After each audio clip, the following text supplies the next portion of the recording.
শিক্ষক অবসর ও কল্যাণ ট্রাস্ট অধ্যাদেশ জারি। সবাইকে শুভেচ্ছা। আপনারা দেখছেন দৈনিক শিক্ষা.com। সঙ্গে আছি আমি জাবের মাহমুদুল। বেসরকারি শিক্ষা প্রতিষ্ঠান শিক্ষক কর্মচারীদের অবসর সুবিধা ও কল্যাণ ট্রাস্ট অধ্যাদেশ জারি করা হয়েছে। এই অধ্যাদেশে স্থায়ী পদধারী কর্মকর্তা হিসেবে পরিচালককে পরিষদের সদস্য সচিব করার প্রস্তাব করা হয়েছে। এছাড়াও কিছু সংজ্ঞায় প্রয়োজনীয় পরিবর্তন আনা হয়েছে।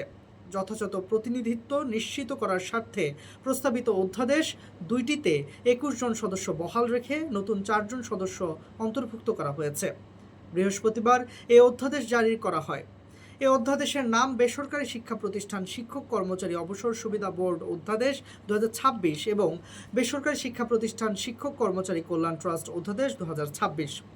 অধ্যাদেশে বলা হয়েছে, এমপিওভুক্ত বেসরকারি শিক্ষা প্রতিষ্ঠানের শিক্ষক কর্মচারীদের অবসর সুবিধা দেওয়ার জন্য বেসরকারি শিক্ষা প্রতিষ্ঠান শিক্ষক কর্মচারী অবসর সুবিধা বোর্ড এবং বেসরকারি শিক্ষা প্রতিষ্ঠান শিক্ষক কর্মচারী কল্যাণ ট্রাস্ট সৃষ্টি করা হয়।